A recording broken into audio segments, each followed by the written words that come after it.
कहानी का शीर्षक है नौकरानी। माँ, हम कहाँ जा रहे हैं? माँ को कपड़े बैग में डालते देख नानी 3 बरस की कामों पूछने लगी। ममता ने प्यार से बेटी की तरफ देखते हुए कहा, तुम्हारी नानी बहुत बीमार है, हम उन्हीं को देखने जा रहे हैं। अभी कुछ ही देर में तुम्हारे पापा आ जाएंगे तो हम निकल पड़ेंगे।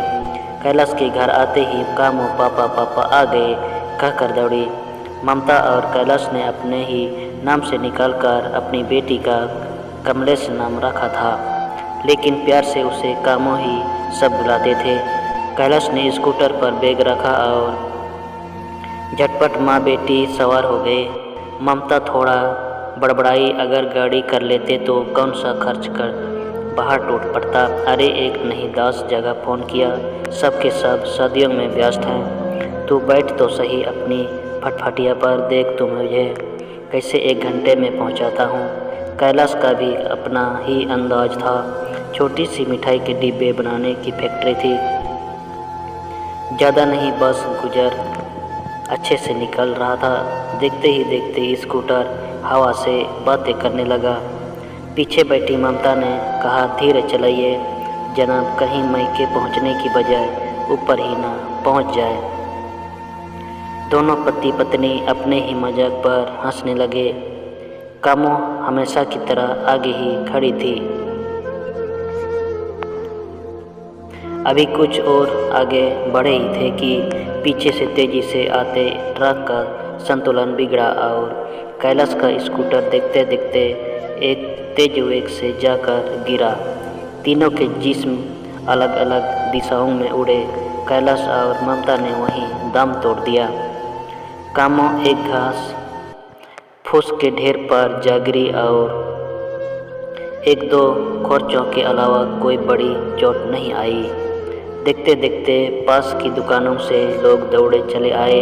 हादसा बहुत दर्दनाक और भयानक था। पल में एक हंसता खेलता परिवार उजड़ गया था। खबर पाकर पुलिस आई। कामों के नाना और मामा दौड़े आए। बेटी और दामाद के मृत शरीर देखकर पिता की छाती फटने को आई। पिता के गांव में ही दोनों का श्रीपूर्वक दाह संस्कार किया। कैलाश के परिवार में सिवाय दूर के चाचा के अलावा कोई नहीं था। माता पिता दोनों ही छोटी उम्र में चल बसे थे। जाहिर था कामों की परवरिश का जिम्मा नाना के ऊपर था। कामों को जब देखती तो बीमार नानी को अपनी बेटी याद आती। सदमा ज़्यादा दिन तक सह न सकी और महीने भर में वो भी चल बसी। नाना कामों परवरिश के लिए पूरी तरह बेटा और बहू पर निर्भर थे। मामी ममती ने भी सहानुभूति की। इस घड़ी में नानी कामों पर अपना पूरा वात्सल्य उल्टाया। अपने दोनों बच्चे वैभव और निकी के साथ कामों की परवरिश करने लगी। शुरू में सब अच्छा चला, लेकिन धीरे धीरे प्राथमिकताएं बदलने लगी। तेरे मेरे का फर्क दिल में उतरने लगा। 8 बरस की कामों में एक सहायिका नजर आने लगी। गुड़ा गुड़िया खेलने की उम्र में बुहारी लगाने लगी। पानी से खिलती खिलती बर्तन मांजने लगी। सूखे कपड़े तारों से उतारती तय लगी। मलती बड़ी चतुराई से किशोरी कामों के दिमाग पर हावी होने लगी। नाना और मामा सुबह ही घर से निकलते जाते। छोटी सी साइकिल रिपेयरिंग की दुकान पर कब नई नई साइकिलें बिकने लगी। नित नया माल आने लगा। मामा ने पता ही नहीं चलने दिया। कामों के पिता की फैक्ट्री और घर बेचकर जो भी पैसा आया सबका सब मामा ने अपना व्यापार बढ़ाने में लगा दिया। बूढ़ा नाना के पास सिवाय चुप रहने के कोई रास्ता नहीं था। 12 बरस तक पहुँचते पहुँचते कामों कब भी रसोई के काम सीख गई। अब बहुत सी चीज़ें उसे धीरे धीरे साफ नज़र आने लगी कि मामी मामा नहीं है, यह घर व्यवहार और निकिता का ज़्यादा है और मेरा काम मेरी जीत पसंद कभी बड़ी बहन तो कभी छोटी बहन के नाम पर दबा दी जाएगी। कामों में बहुत शांत और सरल स्वभाव की लड़की नज़र आने लगी। 15 बरस तक मम्मी ने ज़्यादातर कम कामों के हवाले कर खुद नए नए शौक पाल लिए। घर के काम करने के अलावा कामों अपनी पढ़ाई भी अच्छे से करती। स्कूल के सामने के अस्पताल से जब नर्सों को सामने से आता देखती तो ज़रूर उन्हें देखकर मुस्कुराती। ज़्यादा उसे जीवन की दिशाओं का नहीं पता था, लेकिन नर्सों को देखकर उसके मन में भी नर्स बनने की कामना पलने लगी। 18 बरस की उम्र तक कामों ने अपना स्कूल का सफ़र अच्छे अंकों से पास किया और उसने नाना को अपना लक्ष्य बताया। नाना जानकर बहुत खुश हुए कि कामों नर्स बनना चाहती है, लेकिन जैसे ही मामा मामी को इस बात की खबर लगती तो घर में जैसा भूकंप आ गया हो। मालती का स्वर बंद होने का नाम ही नहीं ले रहा था। बाबूजी, यहाँ कोई कुबेर का खजाना दबा है क्या? 4 साल की पढ़ाई, हॉस्टल, किताबें, फीस, जेब खर्च कहाँ से करेंगे हम? पहले से ही हम तो वैभव को कॉलेज के खर्चों में दबे पड़े हैं। कामों 2 साल और कच्चे से घर का काम सीख ले, फिर जाए अपने ससुराल, वहीं जाकर करे अपने मन की। हमसे जितना बन पड़ा हमने कर दिया, इससे अधिक हमसे ना होगा। मामा की चुप्पी भी पत्नी की बात की सहमति दे रही थी। दूसरे कमरे में बैठी कामों के कानों में मामी की पड़ी थी यह आवाज़ें उसके सपनों का दम तोड़ रही थी। मन में कई बार रोई थी, लेकिन आज झरझर बहते आंसुओं को उसने बहने दिया। 20 की दहलीज पर पाँव रखते ही सौंदर्य जैसा स्वयं कामों के पास चल कर आया। वो लंबा कद, गेहुआ रंग, काले घने बाल, गोल गोल आंखें, पतली सी नाक, फूलों जैसे होंठ, सुंदरता की जैसे कोई मिसाइल एक रिश्ते आने शुरू हो गए। कई लड़के देखने के बाद मामा और नाना को सुजीत, जिसका कपड़े का व्यापार था, व्यापार के नाम पर सिर्फ माँ थी, स्वभाव घर बार सब पसंद आया तो धूमधाम से कामों का ब्याह कर दिया। 20 बरस की कामों किसी की अंदरगिनी बन घर आंगन में प्यार के फूल खिलाने लग चली गई। गुणों की खान कामों ने आते ही घर का सारा काम संभाल लिया। सास को रानी बना दिया और पति को परमेश्वर का दर्जा दे दिया। बाहर की दुनिया से ज़्यादा वास्ता नहीं रखती थी, उसका घर ही उसकी दुनिया था। समय एक सा नहीं रहता। साल भर बाद सुजीत को व्यापार में घाटा हुआ। लाखों का कर्जा सिर पर आन खड़ा हुआ। पैसे की किल्लत में वो मारा हर अपने के दर जाने लगा। फिर किसी ने उसके कान भर दिए कि कामों के पिता की संपत्ति बेचकर जो पैसा आया वो कहाँ है? पत्नी को कहो जाकर अपना हिस्सा मांगे। अपनी सारी मुसीबतों का पल में ही तोड़ देख सुजीत की आंखें लालच से भर आई। आंगन में ही छुपा था खजाना और उसने छन मारा सारा जमाना।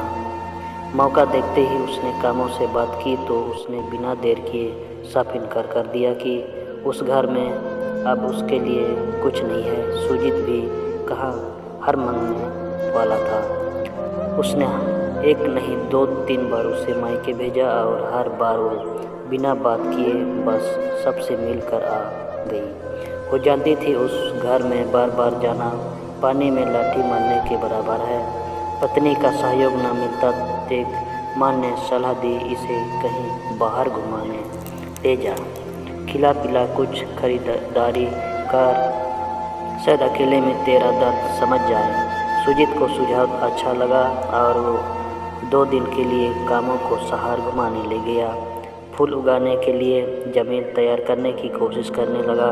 कामा पूरा दिन बहुत खुश रही। बरसों बाद उसे ऐसी खुशी मिली थी। घर लौटते हुए वापसी में वो कुछ खाने के मकसद हवाई पर बने एक डब्बे पर रुके। वहाँ सुजीत ने कामों से बड़े प्यार से समझाया कि वो बहुत मुसीबत में है और वो जाकर अड़िग होकर अपना हिस्सा मांगे।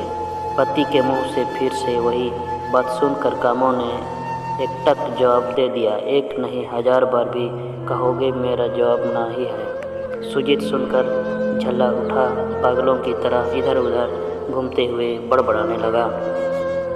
इसे मेरी अहमियत का एहसास नहीं है, पता चल जाएगा इसे अगर छोड़कर चला जाऊं।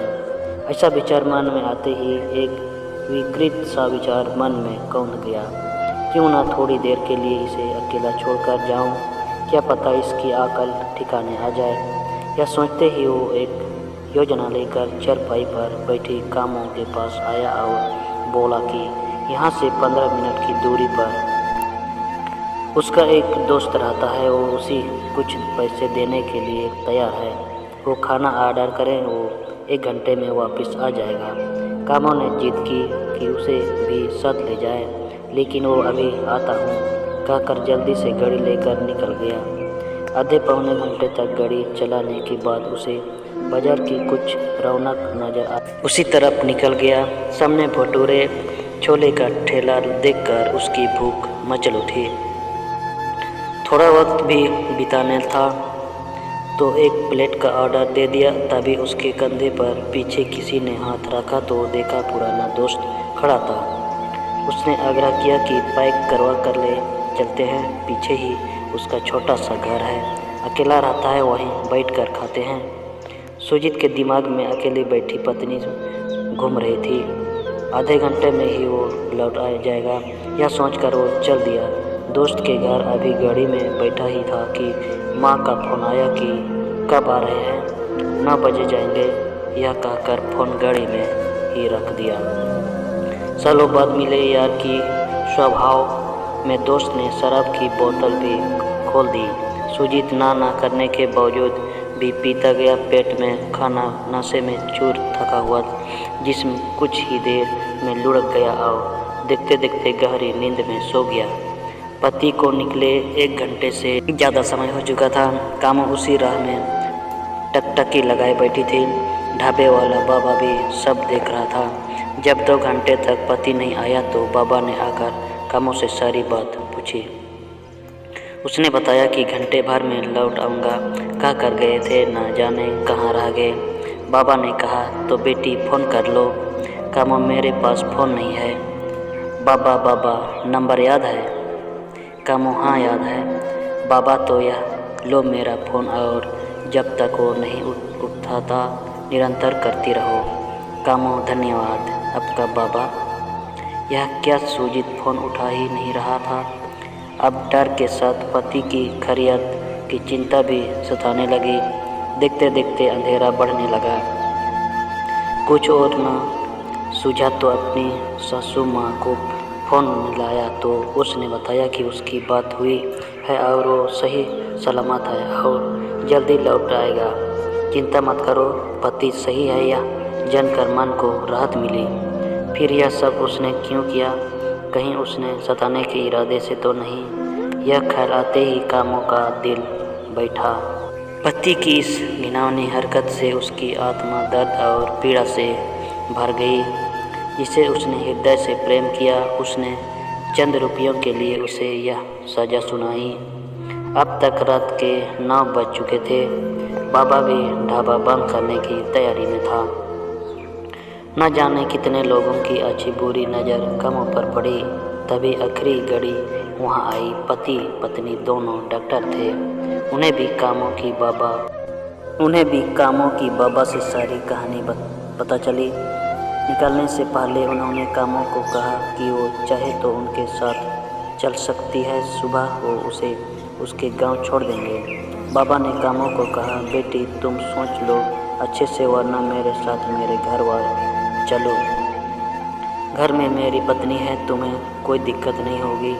कामों उठकर गाड़ी तक पहुंची तो सन रह गई। खुले शीशों से साफ आवाज़ आ रही थी। लगता है कोई अनपढ़ गंवार है।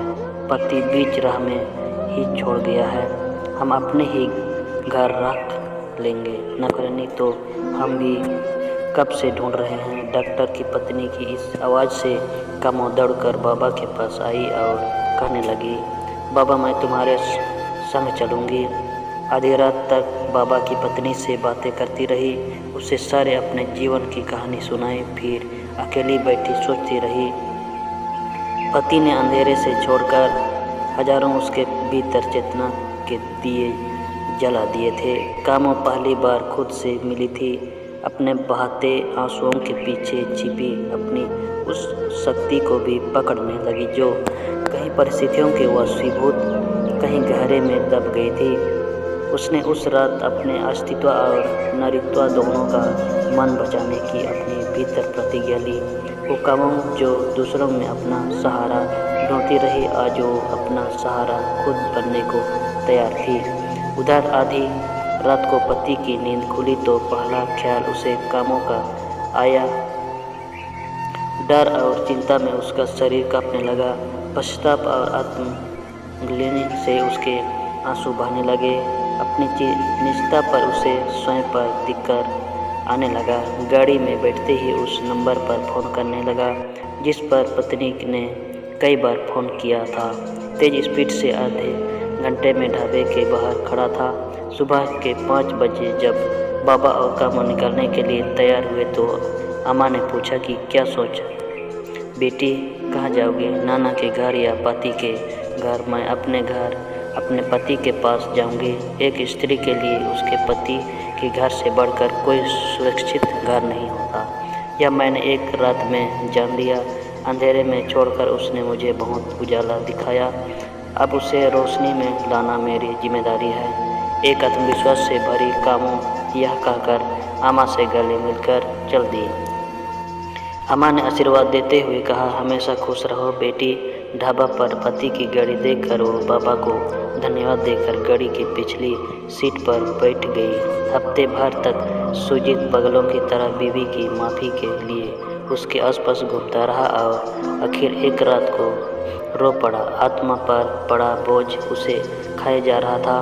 कामों ने आखिर एक शर्त पर पति को माफ़ करने की बात कही कि वो पढ़ना चाहती है, नर्स बनकर अपने पैरों पर खड़ा होना चाहती है। सुजीत पत्नी की खुशी के लिए सब कुछ करने के लिए तैयार था।